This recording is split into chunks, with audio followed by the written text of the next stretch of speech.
춘추시대는 왜 춘추시대라고 하냐면, 혹시 공자가 춘추를 저술했다는 얘기 들어보셨나요? 네. 그러니까 노나라에 거의 이 동주 시기 비슷한 시기에 노나라에 그때부터 해가지고 공자가 살았던 그 전까지의 노나라의 왕조의 기록과 더불어서 여러 가지들을 이렇게 저술한 책이 이제 춘추거든요. 그러니까 이 춘추는 저도 뭐 다 읽어보지를 않아서 뭐 자신 있게 얘기를 못하지만은 공자가 아주 요즘으로 치면 객관적으로 그걸 저술을 한 거예요. 예를 들면은 암흑의 신하가 어떤 뭐 누구 공을 그 임금 왕을 누구 죽였다, 시해를 했다. 이런 얘기들을 전혀 가감 이런 것이 없이 다 있는 그대로 저술을 한 겁니다. 그러니까는 이 공자가 저술한 이 춘추가 어떤 물리력은 아니지만은 그 이후의 사람들에게 엄청난 그 뭐라 그럴까, 맹자는 난신적자라고 표현을 하는데 그러한 신하들이라든가 그런 제후들에게 큰 두려움을 준 겁니다. 이 전통으로부터 해가지고 동양에서는 사후에 어떤 뭐 지옥에 가냐 천국에 가냐가 아니고 역사에 어떻게 내가 남느냐가 가장 두려워하는 그런 전통을 가지게 되는 거예요. 그럼 그때 이 공자가 지었던 이 춘추라는 저술의 이름을 가지고 나중에 요 시기를 춘추시대라고 얘기를 하는 겁니다. 요 시기를. 770년부터 언제까지냐면은 기원 440년인가? 403년. 기원전 403년까지의 이 시기를 춘추시대라고 보통 얘기를 해요. 물론 기원전 403년에 일어난 사건 말고 다른 얘기도 하는 그 학자들이 있지만 대체적으로 많은 사람들이 그냥 이렇게 얘기를 합니다. 춘추는 봄과 가을, 그러니까 문자적인 의미로는 1년을 얘기하는 거예요. 그래서 우리가 어른들한테 얘기를 할 때 춘추가 어떻게 되십니까? 얘기를 하잖아요. 몇 년 사셨습니까? 이 얘기죠. 그리고 또 중의적인 의미로 그냥 세월을 얘기를 합니다. 그리고 기원전 403년에 어떤 일이 있었냐면 그 춘추 시대에 강국들이 있는데 춘추 시대에는 그러니까 이제 아까 얘기 드렸지만 주나라 왕실이 그 외적의 침입을 받고 수도를 침탈당하고 수도를 동쪽으로 옮기면서 힘이 급격히 약해지겠죠. 그러니까 한마디로 넘버원의 힘이 약해지고 있습니다. 그럼 어떻게 될까요? 넘버 투가 올라가는 거지. 아직은 넘버2가 없어요. 넘버 투. 그러니까 서로가 넘버2가 되려고 얘기를 하겠지. 막 싸우겠죠, 서로가. 넘버1의 영향력이 사라지니까. 그게 춘추시대입니다. 그래서 첫 번째 넘버2가 된 사람이 누구냐. 그러니까 원래는 넘버1인데 내가 넘버1이라고 얘기를 못 하는 거예요. 넘버1이라고 내가 얘기를 하는 순간 어떻게 감히 거기 두목이 살아있는데 해가지고 모두의 공적이 되니까 내가 넘버2라고 얘기를 하는 것이죠. 실질적으로 넘버1이지만. 그게 제나라입니다. 제나라. 제나라의 환공, 제환공.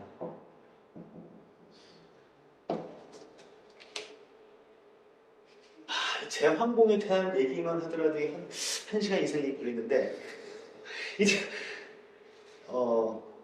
이 제환공이 그 포수 관중이라는 그 재상을 얻어가지고 그 패자가 되거든요. 관중은 우리가 관포지교라는 말에 나오는 관주가 포수가의 어떤 뭐 우정 이런 걸로서 우리가 알려져 있는 사람인데 워낙에 유명한 사건이니까 하나만 말씀드릴게요. 그 어찌어찌 해가지고 하여튼 이 제나라 황공 이전의 제나라 완전히 뭐냐면은 콩가루 집안이었어요. 한마디로. 제나라만 그런 것이 아니라 이때 당시에 모든 나라들이 대부분 그렇습니다. 그래서 이 제황공이 어디냐 다른 나라로 피시를 갑니다. 만명을 떠나는 거예요. 혼돈에서 되어 있어요. 근데 얘하고 얘의 그 형인지 동생인지 모르겠지만 형제가 같이 다른 나라로 동시에 그 망명을 떠나요. 망명을 떠났는데 이 제환공한테는 포수가가 붙어요. 보좌하는 사람으로서. 그 반대쪽 애가 관중이 붙는 겁니다. 그 이름 안 적어놨나요?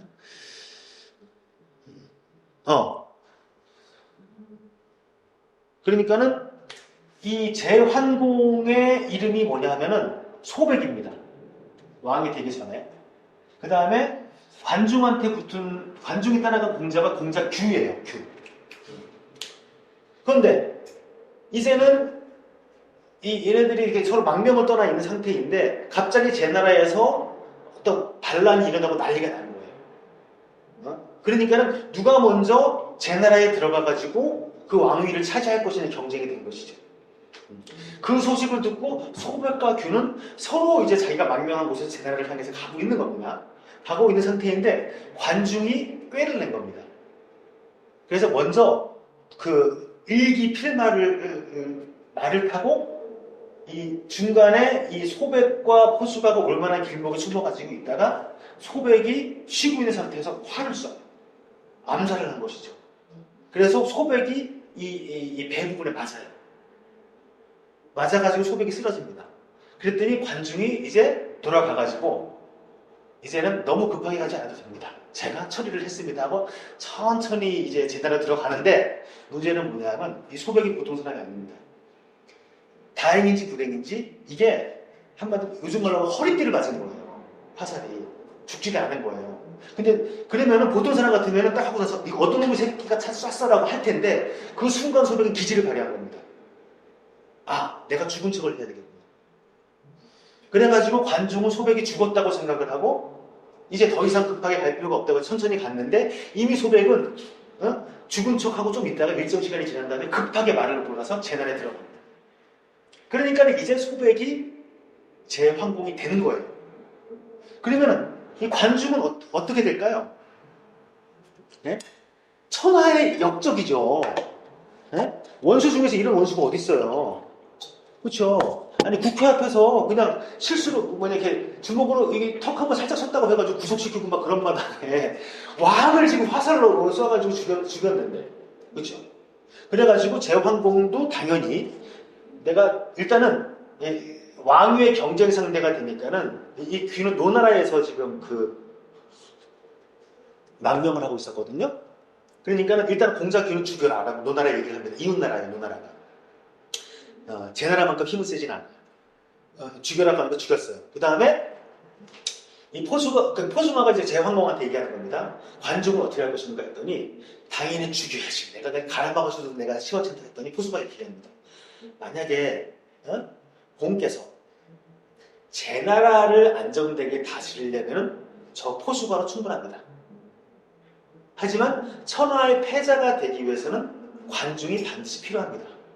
라고 이 포수가 얘기를 합니다. 근데 제환공이 보통 사람 같으면 개소리 하지 마라. 나는 도저히 못 참겠다 할 텐데 그러냐 하고 마음을 돕는 거예요. 그래서 이 관중을 데리고 와서 포수가 자기 위에 관중을 제상으로 삼는 거예요. 그래서 이제 관중이 이제 활약을 해가지고 이 춘추시대의 첫 번째 패자, 첫 번째 넘버 2가 되는 거예요. 근데 문제는 이게 우리가 맹자를 보면은 맹자는 패도와 왕도를 구분을 하거든요. 근데 거기에 대해서 우리가 공감을 하든 공감을 하지 않든지 간에 한 가지 확실한 것은 이 제나라 제환공을 비롯해가지고 이후에 벌어진 모든 패자들은요 다음 세대 이상을 가지 못합니다. 패자들은 그 다음 세대 쫄딱 망해요. 근데 보통 이제 맹자에서 얘기하고 있는 왕도 정치를 했다는 요순부라든가 탕왕이라든가 문보왕 같은 경우에는 그 어떤 그 질서가 상당히 오랫동안 지속이 됩니다. 그런 부분이 있습니다. 자, 그럼 제환공은 어떻게 망하느냐? 오랫동안 한 패자가 되면서 그때 당시에는 전체 천하가 아주 안정이 됩니다. 분쟁도 사라지고. 그러니까 제나라가 이제 제나라가 한번 드러나고 있으면은 다른 나라를 침공하려고 하다가도 못하는 거예요. 그렇게 되다가 관중이 죽습니다. 먼저. 관중이 죽으니까는 죽을 때 제왕공이 가가지고 당신이 가면 어떻게 하느냐라고 하면서 이후의 질서에 대해서, 이후의 통치에 대해서 조언을 구합니다. 근데 관중이 이제 뭐 여러 가지 뭐 누구를 재상으로 시켜라 이런 얘기들 하면서 제왕공한테 3명을 쫓아내라고 얘기를 해요. 그게 누구냐면은 제가 거기 써놨죠. 여가라는 애가 있고 수조라는 애가 있고 개방은 공자예요. 공자. 얘가 위나라 공자인가 그럴 텐데 그 여가라는 애는 어떤 애냐 하면은 요리사거든요. 요리를 엄청나게 잘해요. 요리를 통해 가지고 제황공의 눈에 들었는데 사실인지 모르지만 이런 일화가 전해지는 거예요. 제황공이 이제 어느 날 음식을 먹다가 내가 지금까지 천하의 모든 음식을 다 먹어봤다. 천하의 진리를. 하지만 하나를 못 먹어봤다. 나가면서 삶은 아이를 못 먹어봤다. 이런 얘기를 하는 거예요. 제황공이 뭐 반공남식으로 얘기한 것이죠. 어쩌면은 자기가 가지고 있는 그 명분으로는 주나라의 왕실의 천자가 있지만 실질적으로는 천하의 제1인자가 된 상태에서의 그 어떤 우쭐함인지는 모르겠지만 그 얘기를 했어요. 설마 자기도 그걸 먹겠다는 생각은 아니었겠죠. 근데 여가가 자기 아들을 요리를 해서 바칩니다. 그러니까 제황공이 그러니까 정상적인 사람이라면은 어떻게 그럴 수 있느냐고 내쳐야 되는데도 불구하고 이때 당시 제왕국 권력에 취해가지고 나한테 이렇게까지 해주는 거 하면서 여가를 등용을 하는 거예요. 그러니까 거기서 인사도 막 관여를 하고 그렇게 되겠죠. 그 다음에 수조라는 애는 어떤 애냐면 이때 당시에는 아마 환관이라는 제도가 없었던 것 같아요. 잘은 모르지만. 근데 수조가 당연히 이제 이런 권력이 있으면은 색도 많이 밝히겠죠. 그러니까 수조가 뭐냐면은 일부러 자기가 자기 자신을 거세를 합니다. 거세를 하고 해서 제왕공의 마음에 드는 여인들을 이렇게 골라가지고 이제 제왕공에 바치는. 그러니까 우리 그 조선시대 연산군의 흥청의 그런 역할을 했던 것이죠. 흥청관의 역할을 했던 것이죠. 대방공자는 어떤 사람이냐면 지금 제 나라 다른 나라에 와가지고 벼슬을 하고 있는데 한 번도 부모를 보러 가지 않은 거예요. 오랜 세월 동안. 그러니까 관중이 볼 때 이것은 권력을 위해 가지고 어떤 인륜도 해치는 그런 사람으로서 생생을 한 것이죠. 그래서 여가, 수조, 개방 이런 애들은 내쳐라라고 얘기를 했어요. 그러니까 환공이 그렇게 합니다. 그런데 1년 정도 1, 2년 지나고 나니까 이제는 더 이상 맛이 없는 거예요. 여가가 해준 음식도 좀 먹어보고 싶고, 수조가 이제 이렇게 골라주는 여인에도 좀 취하고 싶고, 개방의 아부도 받아보고 싶고, 뭐 이런 상황이 되니까 등용을 해버리는 거예요. 그러면서 나라는 점점 질서가 어지러워지겠죠? 그래서 그런 상황에서 황공이 죽어요. 죽고 난 다음에 이 자식들이 몇 명인지 모르겠네? 근데 자식이 상당히 많았는데 이들이 권력 다툼을 벌입니다. 자기들이 그 이인자가 되겠다. 그래서 제황공의 시체가 거의 반년 동안 방치가 돼요. 서로 그 권력 다툼을 하는 와중에서 전쟁을 벌이고 내전을 벌이는 와중에서. 그래서 결국 한 놈이 권력을 잡고 그 왕이 된 다음에 가보니까는 그 제황공의 시체는 온갖 썩어가면서 구데기가 들끓는 그런 상황이 벌어졌다는 겁니다. 이게 지금 춘추시대 첫 패자. 그래서 춘추시대 첫 패자이기 때문에 황공에 얽힌 얘기들이 상당히 많이, 재미있는 에피소드들이 상당히 많이 있습니다. 그 다음에 두 번째 넘버 2가 되는 게 진문공이거든요. 바로 이어가지고 진나라. 그 다음이 뭐 초장왕, 오함령, 월구천 뭐 이렇게 됩니다. 뭐 이 각각의 이들이 패자가 되는 그 과정들이 아주 상당히 재미있어요. 관심 있으시면 열국시나 아니면 사기 뭐 이런 거. 간단한 걸 좀 얘기해 주시죠. 네? 간단한 걸 좀 얘기해 주시죠. 간단하게 얘기 어려워요. 간단하게 얘기 어렵습니다. 뭐 지문공 거의 나 60이 넘어가지고 뭐 10몇 년 동안 17년인가 10몇 년 동안 저기 망명생활을 하다가 만년에 뭐 한 가지 에피소드가 있다면은 한식이 진문공하고 연관이 되어 있거든요.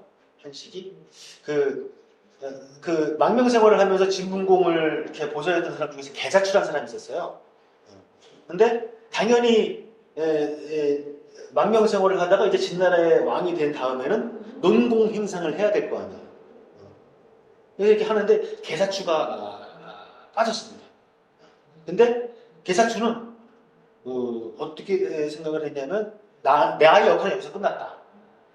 나는 벼슬을 하지 않겠다고 하면서 그런데 이제 그 진문공은 당연히 계사추의 고마움을 알고 있기 때문에 그를 다시 찾아가지고 이제 등용을 하려고 하죠. 그랬더니 계사추가 도망을 가요.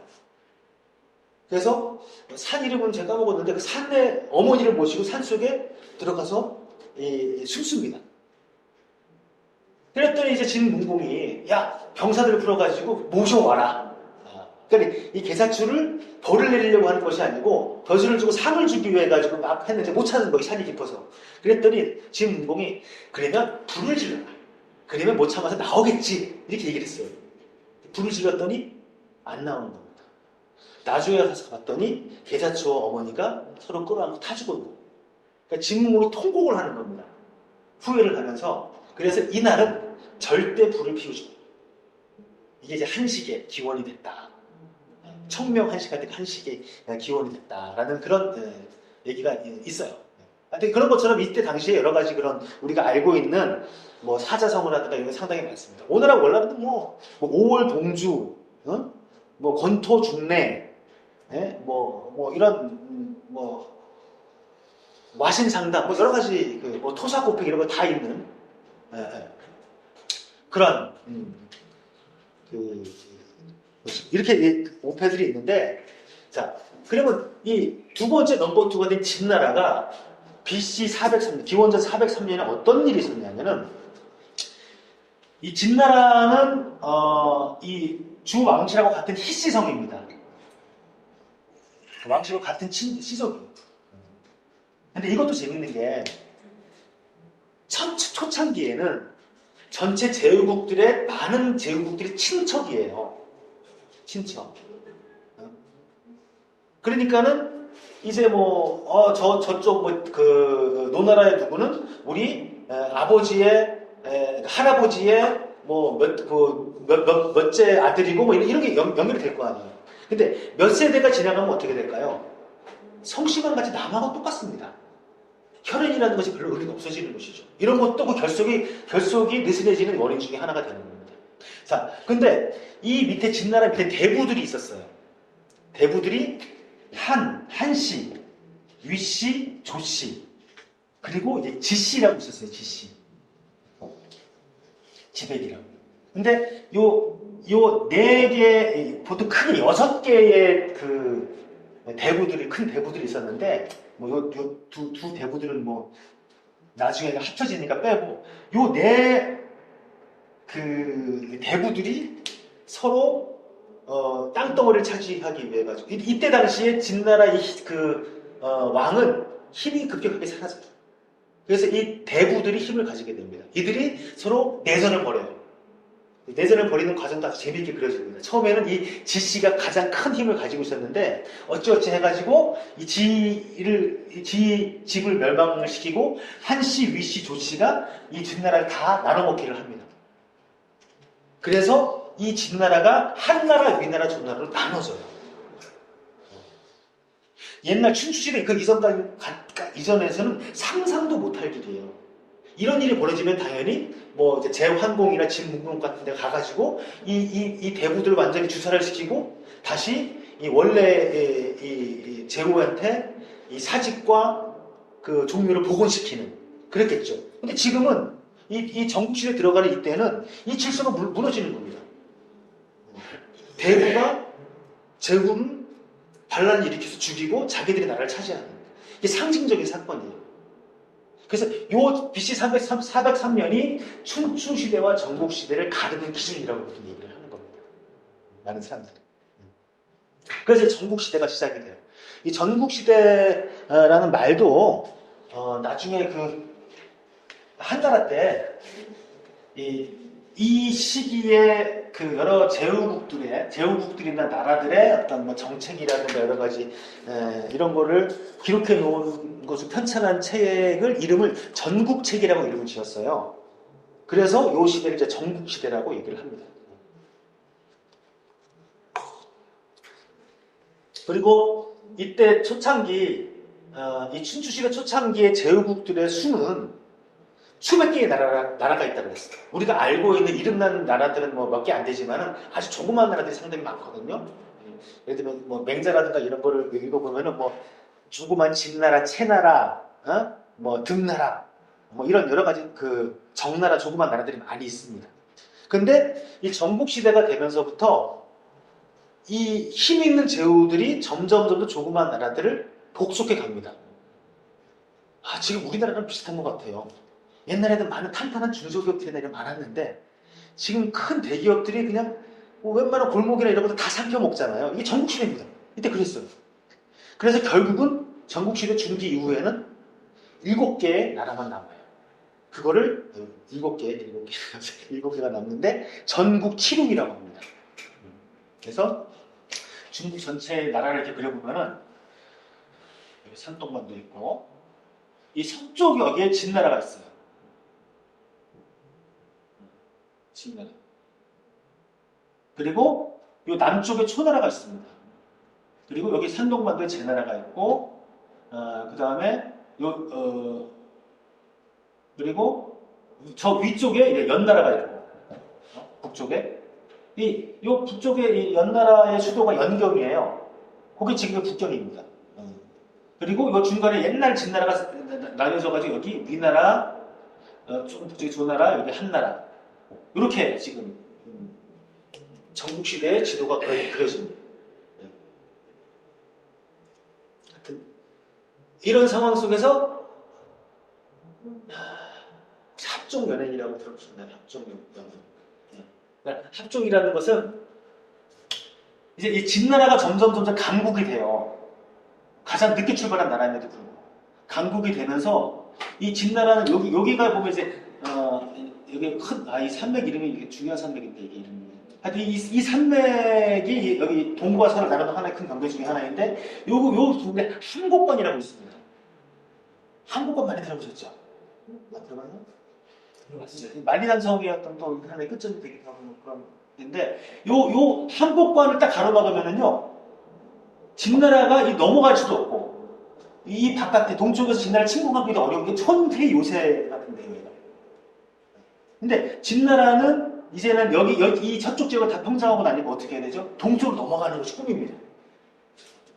근데 문제는 이 동쪽에 있는 얘네들이 서로 협력을 하면 절대 넘어갈 수가 없어요. 그러면 진나라의 가장 큰 외교 정책술은 뭐냐면 각계우파예요. 근데 그 전에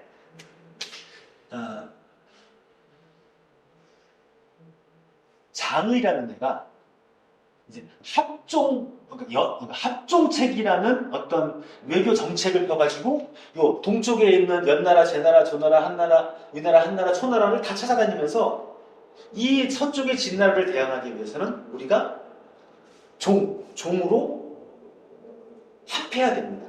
연대를 해야 됩니다라는 그 유세를 해요. 그래가지고 이 6나라의 재상이 됩니다. 그래서 한동안 이 기간 동안에 이 진나라가 이 동쪽으로 진출하는 것을 가로막아요. 근데 이 소진 다음에, 장의 다음에 소진이라는 데가 나타나거든요. 뭐, 그 전해지는 말에 의하면 장의와 소진이 똑같이 한 선생님의 문화에서 공부를 했다 그래요. 그 선생님의 이름이 귀곡자입니다. 재밌는 거는 우리가 무슨 뭐 귀신이 나오는 그런 그 으시으시한 그 산장을 귀곡산장이라고 그러잖아요. 이 귀곡자라는 사람이 아주 상당히 그 신비스러운 사람이기 때문에 그런 이름이 있었던 것 같아요. 근데 소진이 나중에 나와가지고 여기도 에피소드들이 있긴 하는데 얘가 뭘 얘기하면 진나라에 가가지고 연횡책을 제안을 하는 거예요. 그러니까 소진이 이 각각의 나라를 방문해가지고 야, 저 힘없는 나라들하고 힘을 받지 말고 어차피 쟤네들 멸망한 나라들이야. 강대국한테 붙어야 되지 않겠느냐? 해가지고 그러니까 연횡은 가로잖아요. 진나라와 함께 손을 잡아라라는 식으로 얘기합니다. 그래서 이 연횡책이 먹혀가지고 하나씩 멸망을 하죠, 나라들이. 그래서 결국은 진시황이 기원전 221년에 진나라로 천하를 통일하게 됩니다. 이때까지가 춘추 전국시대를 얘기하는 거예요. 춘추 전국시대라고 얘기를 합니다.